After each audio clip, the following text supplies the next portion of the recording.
यहाँभित्र किन यति गर्नु छ भने त Infinix Hot 30 आइरहेछ त। सो Infinix Hot 30i इन्फिनिक्सले चाहिँ नयाँ मोबाइल लन्च गरेको छ नेपालमा।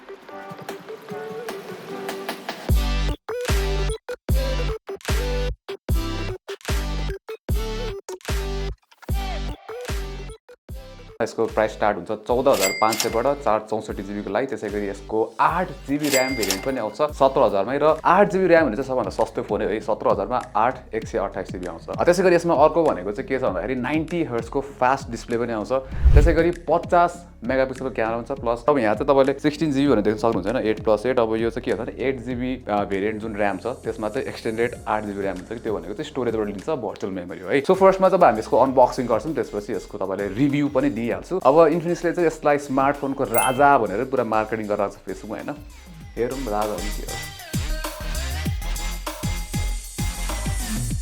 अब स्टार्ट गरौँ यसको अनबक्सिङ। सो हामीसँग चाहिँ 8 128 GB भेरिएन्ट नै छ र यो चाहिँ यसको कलर चाहिँ केमा छ भन्दाखेरि डायमन्ड व्हाइट भन्ने कलर भेरिएन्टमा आएको छ हैन। So let's start the unboxing.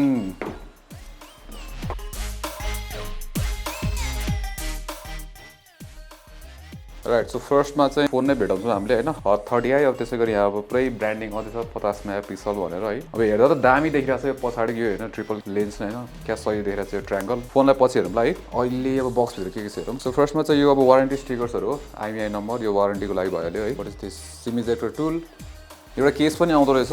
So भएर ट्रान्सपेरेन्ट केस पनि एउटा आउँछ।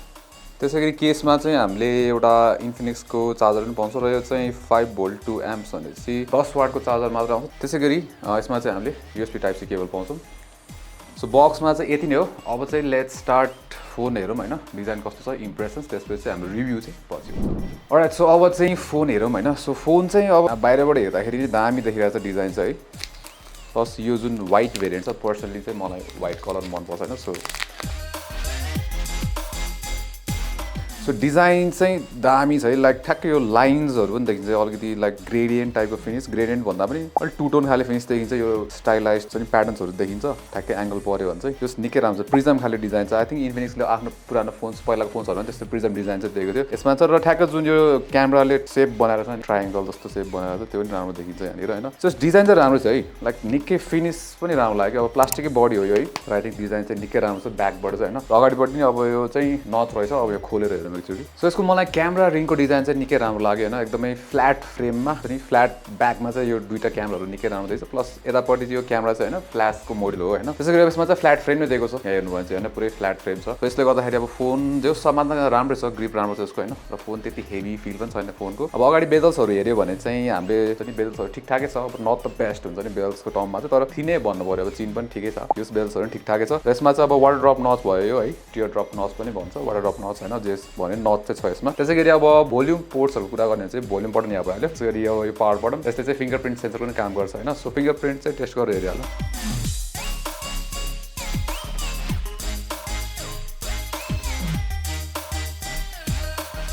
सो फिंगरप्रिन्ट पनि फास्टै रहेछ राम्रो काम गर्छ। र त्यसैगरी अब यसमा तलपट्टि हेर्यो भने चाहिँ हामीले यहाँहरु USB-C पोर्ट पाउँछौँ माइक भइहाल्यो अनि हेडफोन ज्याक 3.5 मिटर त्यसैगरी स्पिकर तलपट्टि छ अनि अर्कोमा चाहिँ अब हामीले सिम ट्रे पाउँछौँ हैन। र यसमा चाहिँ आई थिंक डुअल सिम हुनुपर्ने हो। र यसमा चाहिँ डुअल सिम भइहाल्यो हैन र डेडिकेटेड माइक्रो SD राख्न सक्छौँ। सो ट्रिपल स्लट भइहाल्यो है। र सो फोनको डिजाइन चाहिँ निकै इन्ट्रेस्टिङ छ राम्रो पनि छ हैन फिनिश पनि राम्रो छ। अब यो अलिकति हुन्छ नि बजेट फोन नै भयो पनि ओभरअल डिजाइन चाहिँ यसको जुन प्राइस छ त्यो भन्दा चाहिँ बेसी नै हो जस्तो फिल हुन्छ है। सो डिजाइन चाहिँ it's good.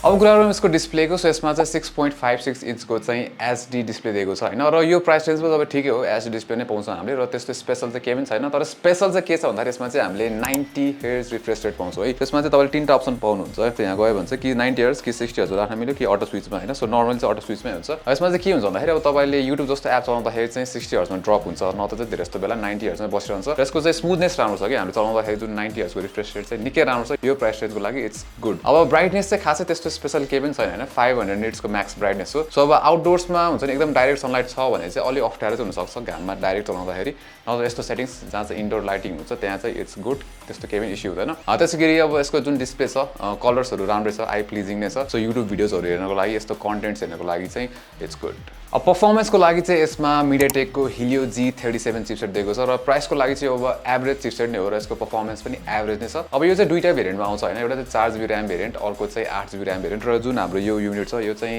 8GB RAM 128GB storage हो हैन र 8GB र्याम भएको चाहिँ वान अफ एकदमै फ्यु फोन्स हो कि यो रेन्जमा यो पैसामा 8GB र्याम चाहिँ कुनै फोनमा छैन अरु यसमा मात्र छ है त्यसैगरी यसमा चाहिँ हामीले भर्चुअल मेमोरी 8GB एक्स्ट्रा पाउँछौं त्यसले गर्दाखेरि चाहिँ 16GB अब र्याम पुग्छ हैन तर अब भर्चुअल हो त्यो चाहिँ जुन चाहिँ स्टोरेजबाट तान्छ र त्यसको लागि चाहिँ हामीले जुन टेस्टिङ छ यसमै गरेको थियौं 16GB भर्चुअल मेमोरीमा र के छ भन्दाखेरि अब डेली युजेसको लागि चाहिँ यो फाइन हैन फास्ट नै छ कहिलेकाहीँ चाहिँ एपहरु ओपन गर्दाखेरि चाहिँ अलिकति टाइम चाहिँ लाग्न सक्छ यसमा हैन जस्तै अब यहाँ हामीले एप ओपन गर्यो भने चाहिँ इन्स्टाग्राम अलिकति एप ओपनिङ टाइम चाहिँ छ तर एप स्विचिङहरु गर्दाखेरि हैन एप स्विच गर्नको लागि चाहिँ फास्टै छ सो एप स्विचहरुको चाहिँ फास्टै छ हैन तर कहिलेकाहीँ एपहरु खुल्न चाहिँ टाइम लाग्छ एप स्विचिङ चाहिँ राम्रो छ यसको है त्यसैगरी सो पर्फर्मेन्स चाहिँ एभरेज छ अब गेमिङ टेस्ट पनि हामीले यसमा गरेको थियौं हैन त्यो चाहिँ पछिको कुरा गरौँला सो बेन्चमार्क टेस्टहरु तपाईहरुले चाहिँ यहाँ हेर्न सक्नुहुन्छ स्क्रिनमा र एभरेज छ स्कोर्सहरु बेन्चमार्क खासै त्यस्तो स्पेशल चाहिँ केही पनि छैन पर्फर्मेन्स डेली युजेसको लागि चाहिँ इट्स गुड र सरप्राइजिङली यसको चाहिँ ह्याप्टिक फिडब्याक पनि राम्रो लाग्यो मलाई हुन्छ नि यो प्राइस रेन्जको लागि यो हार्डवेयरमा चाहिँ ह्याप्टिक फिडब्याक निकै राम्रो छ प्रिसाइज र कन्सिस्टेन्ट छ कि स्ट्रङ पनि छ सो टाइपिङ गर्दाखेरि चाहिँ जुन एक्सपिरियन्स छ यसमा त्यो चाहिँ राम्रो लाग्यो मलाई अब गेमिङको लागि चाहिँ हामीले यसमा PUBG मोबाइल मात्र टेस्ट गरेको थियौं हैन र यसमा चाहिँ हामीले ब्यालेन्स ग्राफिक्स मिडियम फ्रेम रेटसम्म चाहिँ लान मिल्छ है अब यसमा चाहिँ हामीले एभरेज FPS 24.8 पाएको थियौं जुन चाहिँ राम्रै हो अब यो भन्दा हायर अप्सन चाहिँ हामीले जान मिल्दैन FPS हरु सेटिङ्सहरु हैन अब त्यस्तो फ्रेम ड्रप्सहरु चाहिँ खासै थिएन टेम्परेचर पनि खासै इस्यु चाहिँ छैन 39.8 डिग्री सेल्सियस सम्म चाहिँ म्याक्सिमम पुगेको थियो सो जेस गेम प्ले चाहिँ ठिकै छ अब क्यामेराको कुरा गर्दाखेरि चाहिँ यसमा हामीले पछाडिपट्टि डुअल क्यामेरा पाउँछौं है एउटा चाहिँ 50 मेगापिक्सलको मेन सेन्सर हो भने अर्को चाहिँ डेप्थ सेन्सर हो अब यसमा हुन्छ नि हामीले फोकस टेस्टहरु गरौँ एकचोटी हैन सटर स्पिड चाहिँ फास्टै छ है यो प्राइसको रेन्ज लागि सटर स्पिड चाहिँ राम्रो छ त्यसैगरी फोकस हेर्ने हो भने चाहिँ हुन्छ नि फोकस पनि ठिकठाकै छ यसको जस्तै फोकस स्पिड पनि राम्रै छ अब मेन क्यामेराको फोटोजहरु चाहिँ बाइ डिफल्ट चाहिँ यसले 12 मेगापिक्सलको खिच्छ है र डिफल्ट फोटोजहरु राम्रै छ जेस अब यसको डायनामिक रेन्ज पनि राम्रो छ अब तर कहिलेकाहीँ डार्कर एरियाजहरुमा चाहिँ डिटेल चाहिँ लुज हुन सक्छ तर ओभरअल डिटेल्सहरु राम्रो छ अब यसको कलर टोन चाहिँ न्यूट्रल नै हुन्छ हैन फोटोजहरुमा र अब ओभरअल फोटोमा अलिकति पिंक टोन चाहिँ देखिन्छ तर जेस यो प्राइसको लागि कम्प्लेन चाहिँ गर्न मिल्दैन मेन क्यामेरा राम्रै छ र यसमा चाहिँ तपाईले अब 50 मेगापिक्सलमा खिच्न सक्नुहुन्छ र 50 मेगापिक्सल र 12 मेगापिक्सलमा चाहिँ अब त्यस्तो डिफरेन्स त हुँदैन डिटेल्समा अलिअलि बुस्ट चाहिँ आउँछ 50 मेगापिक्सल खिच्दाखेरि र अलिकति ग्रीन टोन देखिन्छ कम्पेयर टु 12 मेगापिक्सल फोटोजहरु तर यसको पोर्ट्रेट फोटोजहरु चाहिँ त्यति राम्रो छैन सो अब यसमा चाहिँ के छ भन्दाखेरि हुन्छ नि ब्याकग्राउन्ड सेपरेसन त्यति राम्रो हुन्न कहिलेकाहीँ चाहिँ त्यो ब्याकग्राउन्ड र फोरग्राउन्ड चाहिँ हुन्छ नि ब्लेन्ड भइदिन्छ अब यसमा के राम्रो छ भन्दाखेरि फेस टोन र जुन हुन्छ नि त्यो चाहिँ नेचुरल देखिन्छ प्लस कलर पनि राम्रै आउँछ नि तर ओभरअल पोर्ट्रेट फोटो चाहिँ राम्रो छैन सो फ्रन्ट क्यामेरा चाहिँ यसमा 5 मेगापिक्सलको दिएको छ र फोटोजहरु चाहिँ ठिकठाक मात्र छ एभरेज भनौं कि भन्दाखेरि डिटेल्स खासै छैन 5 मेगापिक्सल मात्र भएको कारणले गर्दाखेरि र अलिकति डार्क एरियामा खिच्दाखेरि चाहिँ त्यो ठ्याक्कै नोइज चाहिँ भिजिबल हुन्छ है त्यसैगरी कलर्स पनि त्यति एक्युरेट छैन प्लस हुन्छ नि HDR इनेबल भयो भने चाहिँ अलिकति धेरै नै हाइली प्रोसेस देखिन्छ सो प्राइसको लागि यसको जुन फोटोजहरु छ फ्रन्ट क्यामेराबाट त्यो चाहिँ एभरेज मात्र नै छ अब भिडियो चाहिँ यसले 1080p 30 fps सम्म खिच्छ हैन अब डिटेल्स डिसेन्टै छ तर अब यसमा स्टेबलाइजेसनहरु चाहिँ छैन EIS पनि छैन हैन अलिकति ओभर शार्प पनि चाहिँ देखिन सक्छ यो भिडियोजहरु तर ओभरअल जेस भनौं न प्राइसको लागि चाहिँ निकै युजेबल भिडियो खिच्छ यसले अब ब्याट्री चाहिँ यसमा 5000 mAh हो जुन चाहिँ स्ट्यान्डर्ड नै हो हैन हाम्रो स्क्रिन अन टाइम चाहिँ अब बेन्चमार्क गर्दाखेरि गेम खेल्दाखेरि र नर्मल युट्युबहरु चलाउँदाखेरि चाहिँ त्यस्तै 4 देखि 5 घण्टा जस्तो स्क्रिन अन टाइम दिइरहेको थियो जुन भनेको ठिकठाकै हो तर यसमा अब अड्याप्टर चाहिँ जम्मा 10 वाटको आउँछ चार्जिङको लागि हैन जसले चाहिँ हुन्छ नि 0 देखि 100% सम्म जान चाहिँ झन्डै 3 घण्टा जस्तो लाग्छ अब अलिकति 15 वाट जति ठिक हुन्थ्यो 10 वाट चाहिँ अलि स्लो नै भयो अब यसमा OS को कुरा गर्दाखेरि चाहिँ आउट अफ द बक्स हामीले एन्ड्रोइड 12 पाउँछौं र यसमा चाहिँ XOS भन्ने छ इन्फिनिक्स को आफ्नै हैन र भर्जन 12 हो र हामीले चाहिँ फोन खोलिसकेपछि चाहिँ दुईटा जस्तो अपडेट्सहरु आएको थियो स्टेबिलिटी अपडेट्सहरु र यसमा चाहिँ जस अब ब्लोटवेयर्सहरु चाहिँ छ यसमा आफ्नै प्रि इन्स्टल ब्लोटवेयर्सहरु चाहिँ आउँछ अलिअलि हैन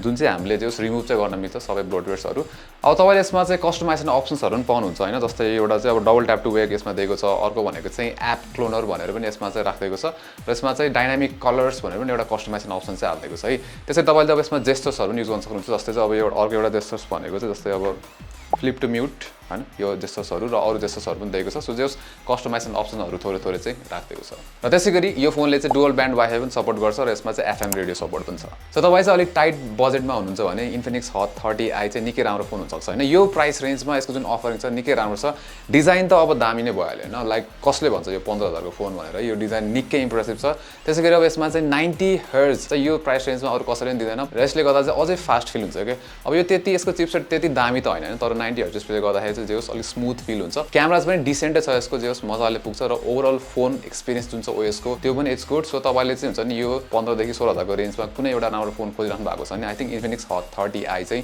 तपाईले हेर्न सक्नुहुन्छ TechLekh